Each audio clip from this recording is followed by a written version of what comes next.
Hi friends, welcome to అప్టెక్ jobs. ఈరోజు ఈ సెషన్లో మనం ఆంధ్రప్రదేశ్ సోషియో ఎకనామిక్ సర్వే 2025-26కి సంబంధించి ప్రధానమైన అంశాల గురించి చర్చించుకుందాం. మరి ఆంధ్రప్రదేశ్లో రాబోయే ఏపీపీఎస్సీ ఎగ్జామ్స్ కానీ ఇతర ఎస్ఐ కానిస్టేబుల్ ఎగ్జామ్స్ వంటి వాటికి ఇది చాలా ఉపయోగపడుతుంది. అయితే ఏ సబ్జెక్టులకి ఇది బాగా ఉపయోగపడుతుందయ్యా అంటే కరెంట్ అఫైర్స్లోనూ, ఏపీ ఎకానమీలోను మరియు ఆంధ్రప్రదేశ్ జాగ్రఫీకి సంబంధించి ఈ మూడు అంశాల్లో ఇందుట్లో చాలా ఎక్కువ సంఖ్యలో బిట్లు వచ్చే అవకాశం ఉంది. ఎందుకంటే లేటెస్ట్గా 2025-26కు సంబంధించి అటు భౌగోళికంగాను, అదేవిధంగా వ్యవసాయానికి సంబంధించి, పరిశ్రమలకు సంబంధించి, జనాభాకు సంబంధించి, అదేవిధంగా ఇతర సేవా రంగాలకు సంబంధించి, నీటిపారుదల గురించి అనేక రకాలైనటువంటి అంశాలను కూలంకషంగా ఇందులో చర్చించడం జరిగింది.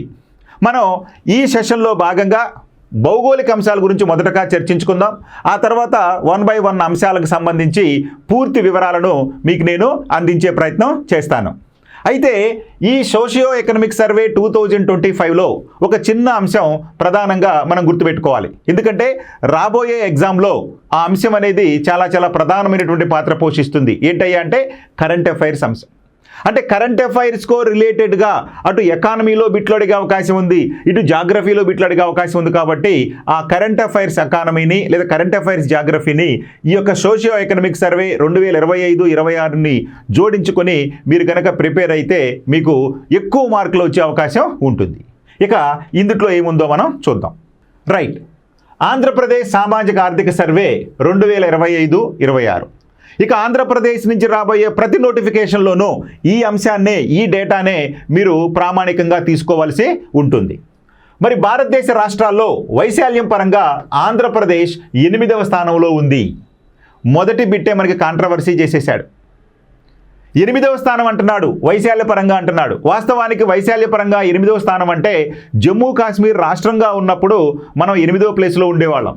కానీ మన ప్రణాళికా సంఘం వారు లేదా ఈ సామాజిక ఆర్థిక సర్వే రూపొందించినటువంటి వారు వైశాల్య పరంగా తీసుకొని 8 అన్నాడు. వాస్తవానికి మనం 7వ స్థానంలో ఉన్నాం. మనకంటే పెద్దగా ఉన్నటువంటి రాష్ట్రాల సంఖ్య తీసుకుంటే కనుక 7. అవేంటయ్యా అంటే మొదటిది రాజస్థాన్, 2 మధ్యప్రదేశ్, 3 మహారాష్ట్ర, 4 ఉత్తరప్రదేశ్, 5 గుజరాత్, 6 కర్ణాటక, ఇక 7 మన ఆంధ్రప్రదేశ్. కాబట్టి ఆంధ్రప్రదేశ్ కంటే కేవలం 6 రాష్ట్రాలే వైశాల్యంలో పెద్దగా ఉన్నాయి. అంటే మనం 7వ స్థానంలో ఉంటాం. కానీ ఇక్కడ 8 ఇచ్చాడు అంటే అర్థం చేసుకోవాల్సింది జమ్మూ కాశ్మీర్ను కూడా పరిగణలోకి తీసుకుని ఉండవచ్చు అనేది మనం ఇక్కడ గమనించాలి. సో ఏమైనప్పటికీ భారతదేశ రాష్ట్రాలలో వైశాల్య పరంగా ఆంధ్రప్రదేశ్ 8 అన్నాడు. ఇక్కడ కొంచెం కన్ఫ్యూజింగ్గా ఉంది, జాగ్రత్తగా గుర్తుపెట్టుకోవాలి. అర్థమైందండి? రైట్. ఇక 28 జిల్లాల్లో 1,62,970 చదరపు కిలోమీటర్ల విస్తీర్ణంతో విస్తరించి ఉంది. ఎస్, ఇది కరెక్ట్. అంటే ఆంధ్రప్రదేశ్ రాష్ట్రం ఇటీవల అంటే 2025 డిసెంబర్ 31న 2 జిల్లాలను కొత్తగా ఏర్పాటు చేయడం జరిగింది. అవే ప్రకాశం జిల్లా నుంచి మార్కాపురం జిల్లాని, అదేవిధంగా అల్లూరి సీతారామరాజు జిల్లా నుంచి పోలవరం జిల్లాని మనకి కొత్తగా ఏర్పాటు చేయడంతో 28 జిల్లాలకు మన రాష్ట్రంలో జిల్లాల సంఖ్య పెరిగింది.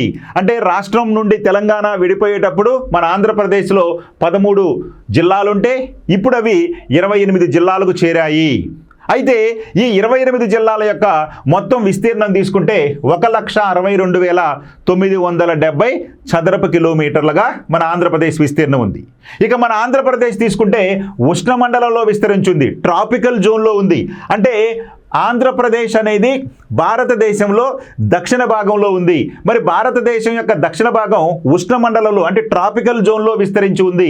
ట్రాపికల్ జోన్ అంటే ఏంటయ్యా అంటే భూమధ్య రేఖ నుంచి 23.5 డిగ్రీల మధ్య ఉన్నటువంటి ప్రాంతాన్ని మనం సాధారణంగా ట్రాపికల్ జోన్ అంటాము, అంటే ఉష్ణమండలము అంటాము. మన ఆంధ్రప్రదేశ్ ఉష్ణమండలంలో విస్తరించి ఉంది.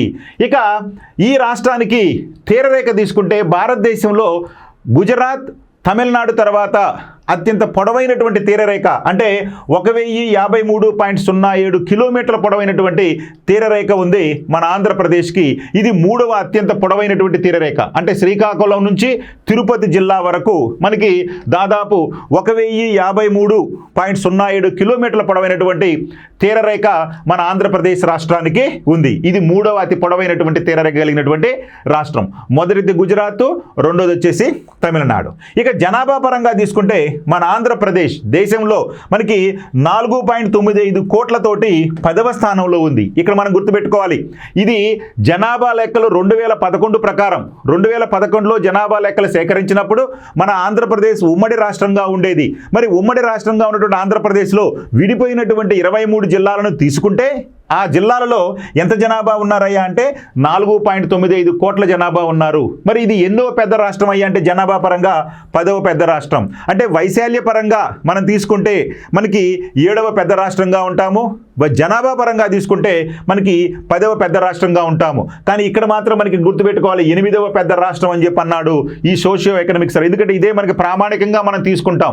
అయితే ఇది ఏ భావనతోటి తీసుకున్నారయ్యా అంటే జమ్మూ కాశ్మీర్ను కూడా రాష్ట్రంగా పరిగణించి ఉండవచ్చు, అందుకని ఇలా అయ్యుండుద్ది అని చెప్పి మనం కూడా గుర్తుపెట్టుకోవాలి. Okay right. ఇక 2011 జనాభా లెక్కల ప్రకారం భారత మొత్తం జనాభాలో రాష్ట్రం వాటా 4.09%. మరి రాష్ట్రంలో జనాభా ఎంత అని చెప్పుకున్నామండి 2011 ప్రకారం మనకి 4.95 కోట్ల మంది అని చెప్పుకున్నాం, క్రోర్స్ అని చెప్పుకున్నాం. ఇది మొత్తం జనాభాలో అంటే 2011లో జనాభా లెక్కల ప్రకారం మన భారతదేశంలో సుమారు 121 కోట్ల మంది ఉన్నారు. మరి ఈ 121 కోట్ల మందిలో మన ఆంధ్రప్రదేశ్ జనాభా శాతం ఎంత అయ్యా అంటే 4.09%. ఇది బాగా గుర్తుపెట్టుకోవాలి. ఇక ఆంధ్రప్రదేశ్ జనాభా గత అర్ధ శతాబ్ద కాలంలో రెట్టింపు కంటే ఎక్కువగా పెరిగింది. ఎందుకంటే 1961లో 233 లక్షలుగా ఉన్నటువంటి అంటే 2.33 కోట్లుగా ఉన్నటువంటి మన ఆంధ్రప్రదేశ్ జనాభా 2011 వచ్చేసరికి 495.77 లక్షలకు పెరిగింది. అంటే 4.95 కోట్లకు పెరిగింది. అంటే గత 50 సంవత్సరాలలో దాదాపు మన ఆంధ్రప్రదేశ్ జనాభా రెట్టింపు అయినట్టుగా ఇక్కడ మనకి గణాంకాలు చెబుతున్నాయి. ఇక చదరపు కిలోమీటర్కు 304 మంది జనాభా సాంద్రత అంటే డెన్సిటీ ఆఫ్ పాపులేషన్ ప్రతి 100 చదరపు కిలోమీటర్లకు ఎంతమంది నివసిస్తున్నారు అని చెప్పేదే జనసాంద్రత. మరి జనసాంద్రత తీసుకుంటే మన ఆంధ్రప్రదేశ్లో జనసాంద్రత 304 మంది ఉన్నారు ప్రతి చదరపు కిలోమీటర్కు. అది జాతీయ సగటు అంటే దేశం యొక్క సగటు తీసుకుంటే 382 కంటే తక్కువ స్థాయిలో ఉంది. అంటే భారతదేశంలో ప్రతి చదరపు కిలోమీటర్కు 382 మంది జనాభా ఉంటే మన ఆంధ్రప్రదేశ్లో కేవలం 304 మంది మాత్రమే ఉన్నారు. ప్రతిసారి కూడా మనం జాతీయ సగటును కంపారిజన్ చేసుకోవాలి. అప్పుడు జాతీయ సగటుకు ఉన్న ఆంధ్రప్రదేశ్ ఎక్కువగా ఉందా తక్కువగా ఉందా ఆ విధంగా చూసుకున్నప్పుడు మన ఆంధ్రప్రదేశ్ యొక్క ప్రగతిని మనం కొంత అంచనా వేయవచ్చు. సో కాబట్టి జాతీయ జనసాంద్రత సగటు తీసుకుంటే 382 మంది ఉన్నారు ప్రతి చదరపు కిలోమీటర్కు. కానీ మన ఆంధ్రప్రదేశ్లో 304 మంది ఉన్నారు. రైట్. ఇక లింగ నిష్పత్తి. లింగ నిష్పత్తి అంటే ఏంటండి? Sex ratio. మరి సెక్స్ రేషియోని ఏ విధంగా చెప్తారండి? ప్రతి 1000 మంది పురుషులకు ఎంతమంది స్త్రీలు ఉన్నారు అని చెప్పేదే స్త్రీ పురుష నిష్పత్తి. మరి ఈ స్త్రీ పురుష నిష్పత్తి ఎట్లా ఉందో చూద్దాం. 2001లో 983గా ఉన్నటువంటి 983గా ఉన్నటువంటి ఈ యొక్క స్త్రీ పురుష నిష్పత్తి మన ఆంధ్రప్రదేశ్లో 2011 వచ్చేసరికి 997కు పెరిగింది. అంటే స్త్రీ పురుష నిష్పత్తి స్త్రీ పురుషుల మధ్య యొక్క భేదం చాలా తగ్గుతూ వస్తుంది. 2001లో ప్రతి 1000 మంది పురుషులకు 983 మంది స్త్రీలు ఉంటే అది 2011 వచ్చేసరికి ప్రతి 1000 మంది పురుషులకు 997 మంది స్త్రీలు ఉన్నట్లుగా పేర్కొనడం జరిగింది. అదే జాతీయ సగటు తీసుకుంటే 943. ఇక్కడ కూడా మనం జాతీయ సగటు కంటే చాలా మెరుగుగా ఉన్నాం. సో సెక్స్ రేషియో ఇండియా వైజ్గా తీసుకుంటే జాతీయ సగటుగా తీసుకుంటే ప్రతి 1000 మంది పురుషులకు దేశంలో 943 మంది స్త్రీలు ఉంటే మన ఆంధ్రప్రదేశ్లో ప్రతి 1000 మంది పురుషులకు మనకి 997 మంది స్త్రీలు ఉన్నారు. అంటే జాతీయ సగటు కంటే మనం చాలా అభిలషణీయంగా ఉన్నట్టుగా ఇక్కడ భావించాలి. ఇక అక్షరాస్యత లిటరసీ రేట్ ఏ విధంగా చూద్దాం. 2001లో 62.07% నుండి 2011 నాటికి 67.35% పెరిగింది మన రాష్ట్రంలో అక్షరాస్యత. సో మన రాష్ట్రంలో అక్షరాస్యత 2001లో మనకి 62.07 ఉంటే అంటే ప్రతి 100 మందిలో 62.07 మంది చదువుకుంటే అది 2011 వచ్చేసరికి 67.35% ఈ యొక్క అక్షరాస్యుల యొక్క శాతం పెరిగింది. మనకి తెలుసు అక్షరాస్యులు ఎవరయ్యా మన దేశంలో అంటే ఈ గణాంకాలు ఏం చెప్తున్నాయ్యా, అక్షరాస్యులు ఎవరని నిర్ణయిస్తున్నాయి అంటే తన పేరు తాను చదువుకొని రాసే స్థాయిలో ఉన్నటువంటి ఎవరినైనా కానీ అక్షరాస్యులుగా పరిగణించడం జరుగుతుంది. అంటే వాళ్ళ క్లాస్తో నిమిత్తం లేదు, ఎంతవరకు చదివారనేది నిమిత్తం కాదు, వారు వారి పేరును చదువుకోగలరా, వారి పేరును రాయగలరా అనేటువంటి దాన్ని దృష్టిలో పెట్టుకొని వాళ్ళు అక్షరాస్యుల నిరక్షరాస్యుల అని చెప్పి నిర్ణయించడం జరుగుతుంది. అలా వారి పేరు వాళ్ళు చదువుకొని వారి పేరు వారు రాయగలిగే స్థితి ఉన్నటువంటి వారు మన ఆంధ్రప్రదేశ్లో ఎంత శాతం మంది ఉన్నారయ్యా అంటే 100లో 67.35% ఉన్నారు 2011 జనాభా లెక్కల ప్రకారం. అయితే జాతీయ సగటు ఎంత ఉందయ్యా అంటే 72.98. ఇక్కడ మాత్రం మనం జాతీయ సగటు కంటే వెనకబడి ఉన్నాము. సో నేషనల్ యావరేజ్ తీసుకుంటే 72.98% ఉంటే మన ఆంధ్రప్రదేశ్ యొక్క శాతం 67.35% ఉంది. చూడండి, ఇంత అభివృద్ధి జరిగింది మన ఆంధ్రప్రదేశ్లో మనం చెప్పుకుంటాం, కానీ అక్షరాస్యతలోకి వచ్చేసరికి జాతీయ సగటు కంటే దాదాపు మనం 5% తక్కువగా ఉన్నాము. ఇది బాగా గుర్తుపెట్టుకోవాలి. ఇక మహిళల అక్షరాస్యత తీసుకుంటే 52.7% నుండి 59.96% పెరిగింది 2001 నుంచి 2011. అదేవిధంగా 1981లో నుండి మొత్తం అక్షరాస్యత ఎంత 37% పాయింట్లకు పైగా పెరిగింది. అంటే 1981 నుంచి 2011 నాటికి తీసుకుంటే మన ఆంధ్రప్రదేశ్లో అక్షరాస్యత వృద్ధి దాదాపు 37% అంటే 37 పాయింట్లు పెరిగింది. అంటే 81లో మనం ఎక్కడి వరకు ఉన్నామంటే దాదాపు 30%లో ఉన్నాం. కానీ 81లో 30%గా ఉన్నటువంటి అక్షరాస్యతను 2001 తీసుకొచ్చేసరికి మనం 37 పాయింట్లు పెరిగి ఇప్పుడు 67.35% చేరుకోవడం జరిగింది. సో కాబట్టి అక్షరాస్యతలో వృద్ధి జరుగుతుంది, కానీ ఎంత వృద్ధి జరిగినా కానీ జాతీయ సగటు కంటే మనం తక్కువగానే ఉన్నాం. ఇక ఈ సోషియో ఎకనామిక్ సర్వే 2025-26లో పేర్కొన్నటువంటి మరొక ప్రధానమైన అంశం భూ వినియోగ వివరాలు. అసలు మన ఆంధ్రప్రదేశ్లో ఉన్నటువంటి మొత్తం భూభాగంలో ఏ అంశాల కింద ఎంతెంత భూమి ఉంది అనేటువంటి భూ వినియోగ వివరాలు కూడా వివరించడం జరిగింది. అదేంటయ్యా అంటే మొత్తం భూమిలో సాగు భూమి 36.29% ఉంది. మొత్తం భూభాగంలో మన ఆంధ్రప్రదేశ్లో మొత్తం భూభాగంలో ఎంత భూభాగం వ్యవసాయ కింద ఉందయ్యా అంటే సాగు భూమిలో ఉందయ్యా అంటే 36.29%.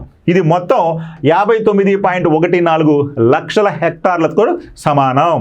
అంటే సాగు భూమి ఎంత శాతం అంటే 36.29%. ఎంత విస్తీర్ణంలో సాగు భూమి ఉందంటే 59.14 లక్షల హెక్టార్లు. ఇక అడవుల కింద ఎంత ఉందయ్యా అంటే 22.63% ఉంది. విస్తీర్ణ పరంగా తీసుకుంటే 36.88 లక్షల హెక్టార్లు. ఇక ప్రస్తుత బీడు భూములు బ్యారన్ ల్యాండ్స్ తీసుకుంటే కనుక 14.60% ఉంది. విస్తీర్ణం 8.96 లక్షల హెక్టార్లు. ఇక వ్యవసాయేతర అవసరాలకు నాన్ అగ్రికల్చర్ యూజెస్ వ్యవసాయేతర అవసరాలకు తీసుకుంటే 12.9% భూమి ఉంది. అది 21.01 లక్షల హెక్టార్లకి సమానం. ఇక బంజరు లేదా సాగుకు పనికిరాని భూమి లేదా సాగుకు పనికిరాని భూమి తీసుకుంటే 8.19% ఉంది. ఇది 13.35 లక్షల హెక్టార్లతోటి సమానం.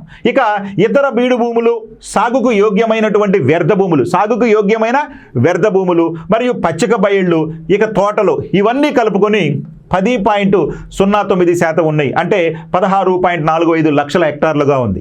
ఇక చివరిగా వివిధ తోట పంటల కింద 0.94% భూమి ఉంది. అంటే 1.54 లక్షల హెక్టార్లు ఈ యొక్క వివిధ తోట పంటల కింద సాగు అవుతుంది. ఇది మొత్తంగా మన ఆంధ్రప్రదేశ్లో భూ వినియోగం. కాబట్టి సోషియో ఎకనామిక్ సర్వే 2025-26 ప్రకారం మన ఆంధ్రప్రదేశ్లో ఉన్నటువంటి ఈ యొక్క భూ వినియోగ వివరాలు ఈ విధంగా ఉన్నాయి. రైట్. ఇక రాష్ట్ర పునర్వ్యవస్థీకరణ కారణంగా జనాభాలో మార్పులు. మరి 2014లో మన ఆంధ్రప్రదేశ్ రాష్ట్రాన్ని పునర్వ్యవస్థీకరించడం జరిగింది. 2014 ఆంధ్రప్రదేశ్ రీఆర్గనైజేషన్ యాక్ట్ ప్రకారం ఆంధ్రప్రదేశ్ నుంచి తెలంగాణ విడిపోయిన తర్వాత తెలంగాణలో ఉన్నటువంటి జిల్లాలు అంటే 10 జిల్లాలు తెలంగాణలోకి వెళ్తే మిగిలినటువంటి 13 జిల్లాలు ఆంధ్రప్రదేశ్లో ఉన్నాయి.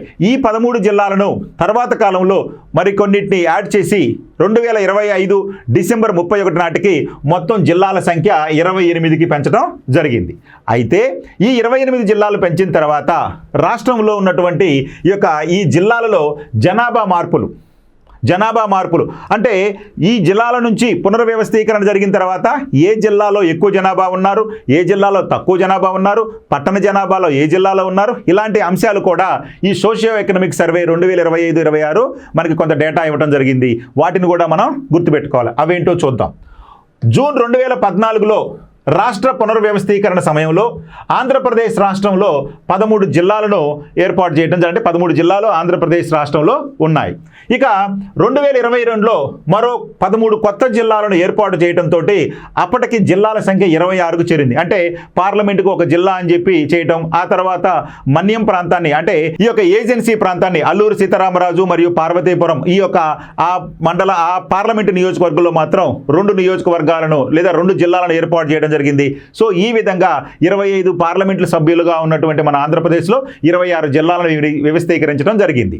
ఆ తర్వాత మనకి కూటమి ప్రభుత్వం అధికారంలోకి వచ్చిన తర్వాత 2025 డిసెంబర్ 31న స్థానికంగా ఉన్నటువంటి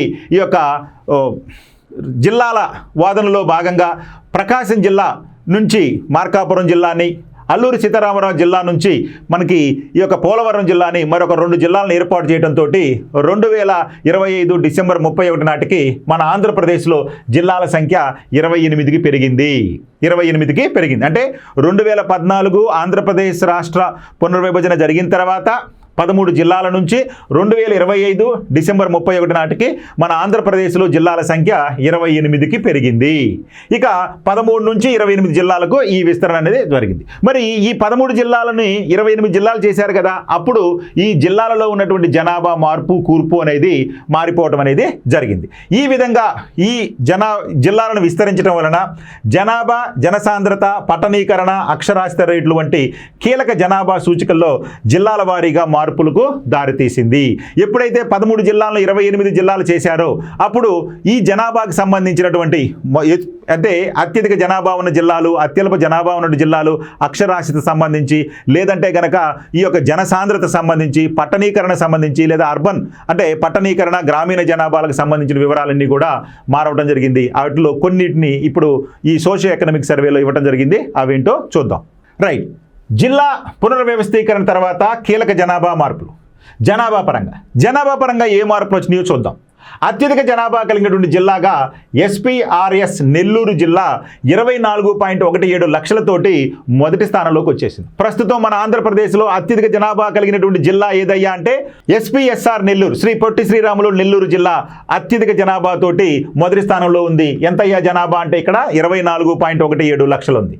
అదేవిధంగా 3.49 లక్షల జనాభాతోటి కొత్తగా ఏర్పడినటువంటి పోలవరం జిల్లా అత్యల్ప జనాభా కలిగిన జిల్లాగా ఉంది. అంటే అత్యధిక జనాభా కలిగిన జిల్లాగా పొట్టి శ్రీరాములు జిల్లా ఉంటే అదేవిధంగా అత్యల్ప జనాభా కలిగినటువంటి జిల్లాగా పోలవరం జిల్లా ఉన్నాయి. ఇది జనాభా పరంగా. ఇక పట్టణీకరణ మరియు జనసాంద్రత. పట్టణీకరణ అర్బనైజేషన్ మరియు జనసాంద్రత తీసుకుంటే విశాఖపట్నం జిల్లా 89.69% పట్టణ జనాభాతోటి మొదటి స్థానంలో ఉంది. సో మన ఆంధ్రప్రదేశ్లో అత్యధిక పట్టణ జనాభా శాతం కలిగినటువంటి లేదా అత్యధిక పట్టణ జనాభా కలిగినటువంటి జిల్లా ఏదయ్యా అంటే విశాఖపట్నం జిల్లా. ఎంత శాతం పట్టణ జనాభా ఉన్నారయ్యా అంటే 89.69% ఉన్నారు. ఇక చదరపు కిలోమీటర్కు 1870 మందితోటి అత్యధిక జనసాంద్రత కలిగినటువంటి జిల్లాగా కూడా విశాఖపట్నమే ఉంది. సో విశాఖపట్నం జిల్లాలో హైయెస్ట్ డెన్సిటీ పాపులేషన్ ఎక్కడ ఉన్నారంటే విశాఖపట్నం జిల్లాలో ఉన్నారు. ఎంతమంది ఉన్నారయ్యా ప్రతి చదరపు కిలోమీటర్ కంటే 1870 మంది ఉన్నారు విశాఖపట్నంలో. సో కాబట్టి ఇది కూడా చాలా ఇంపార్టెంట్ పాయింట్, గుర్తుపెట్టుకోవాలి. ఇక దీనికి భిన్నంగా మరి పోలవరం జిల్లా కేవలం 2.84% పట్టణ జనాభాతోటి అతి తక్కువ శాతం కలిగినటువంటి పట్టణ జనాభా కలిగిన జిల్లాగా ఉంది. అంటే జనాభాలోనే కాదు పట్టణ జనాభా శాతం కూడా తక్కువగా ఉన్నటువంటి జిల్లాగా ఈ పోలవరం జిల్లా ఉంది. సో పోలవరం జిల్లాలో అత్యల్ప జనాభానే ఉన్నారు, అంతేకాకుండా అత్యల్ప పట్టణ జనాభా శాతం ఉన్నటువంటి జిల్లాగా కూడా పోలవరం జిల్లా ఉంది. ఇకపోతే చదరపు కిలోమీటర్కు 54 మందితోటి అత్యల్ప జనసాంద్రత కలిగి ఉంది. అంటే పోలవరం జిల్లాలో జనసాంద్రత ఎంత ఉన్నారయ్యా అంటే ప్రతి చదరపు కిలోమీటర్కు 54 మంది ఉన్నారు. ప్రతి చదరపు కిలోమీటర్కు 54 మంది ఉన్నారు పోలవరంలో. Okay, right. ఇక మరొక ప్రధానమైన అంశం లింగ నిష్పత్తి. లింగ నిష్పత్తి అంటే ఏంటంటే సెక్స్ రేషియో. సెక్స్ రేషియో ఎలా ఉందండి? తాజాగా ఏర్పడినటువంటి 2 జిల్లాలు లింగ నిష్పత్తిలో అగ్ర మరియు అట్టడుగు స్థానాల్లో ఉన్నాయి. ఇది చాలా చాలా ఇంపార్టెంట్, గుర్తుపెట్టుకోవచ్చు మనం ఈజీగా. ఏంటయ్యా అంటే ఈ సెక్స్ రేషియోలో పోలవరం జిల్లా ప్రతి 1000 మంది పురుషులకు 1051 మంది స్త్రీతోటి మన రాష్ట్రంలోనే ప్రథమ స్థానంలో ఉంటే, మరి రెండవ కొత్తగా ఏర్పడినటువంటి జిల్లా అయినటువంటి మార్కాపురం జిల్లా ప్రతి 1000 మంది పురుషులకు 962 మంది స్త్రీలతోటి అత్యల్ప సెక్స్ రేషియో కలిగినటువంటి జిల్లాగా ఉంది. సో కాబట్టి ఇవి 2 గుర్తుపెట్టుకోవాలి. అత్యధిక స్త్రీ పురుష నిష్పత్తి కలిగినటువంటి జిల్లాగా పోలవరం జిల్లా ఉంటే, అత్యల్ప స్త్రీ పురుష నిష్పత్తి కలిగినటువంటి జిల్లాగా మార్కాపురం జిల్లా ఉంది. పోలవరం జిల్లాలో సెక్స్ రేషియో ప్రతి 1000 మంది పురుషులకు 1051 మంది స్త్రీలు ఉంటే, మార్కాపురంలో ప్రతి 1000 మంది పురుషులకు 962 మంది స్త్రీలతోటి చివరి స్థానంలో ఉంది. అదే మన రాష్ట్ర సగటు తీసుకుంటే ఎంతయ్యా అంటే 997 ఉంది. ఇకపోతే అక్షరాస్యత, లిటరసీ రేట్. మరి లిటరసీ రేట్లో అత్యధిక పట్టణ జనాభాను కలిగినటువంటి విశాఖపట్నంలోనే అత్యధిక అక్షరాస్యత కూడా ఉంది, 79.05 తోటి. సో అత్యధిక అక్షరాస్యత కలిగినటువంటి జిల్లా విశాఖపట్నం జిల్లా. మరి అత్యల్ప అక్షరాస్యత కలిగిన జిల్లా అల్లూరి సీతారామరాజు జిల్లా, 44.67% ఉంది. సో అత్యధిక అక్షరాస్యత కలిగి విశాఖపట్నం ఉంటే, అత్యల్ప అక్షరాస్యత కలిగి అల్లూరి సీతారామరాజు జిల్లా ఉంది. సో ఇవి కూడా మనం గుర్తుపెట్టుకోవాలి. Okay, thank you. మరికొన్ని విషయాలను నెక్స్ట్ వీడియోలో చూద్దాం. ఈ యొక్క సోషియో ఎకనామిక్ సర్వే 2025-26కు సంబంధించినటువంటి సమగ్రమైన విశ్లేషణను మనం ఈ వీడియోల రూపంలో చెప్పుకోవడమే కాకుండా, మన అప్టేక్ జాబ్స్లో ఉన్నటువంటి మన కోర్సులైనటువంటి ఏపీ జాగ్రఫీలోను, అదేవిధంగా ఏపీ ఎకానమీలోను లేటెస్ట్ డేటాని మీకు జోడించి మరియు అప్డేట్ చేయడం అనేది కూడా జరుగుతుంది. సో కాబట్టి ఈ అవకాశాన్ని మీరు వినియోగించుకోండి. ఈ యొక్క వీడియోలను తప్పనిసరిగా చూడండి. అదేవిధంగా మీ ఫ్రెండ్స్ని కూడా తెలియజేస్తారని చెప్పి ఈ విషయాలను అందరికీ ఆల్ ది బెస్ట్ చెప్తూ thank you. Me SVN sir.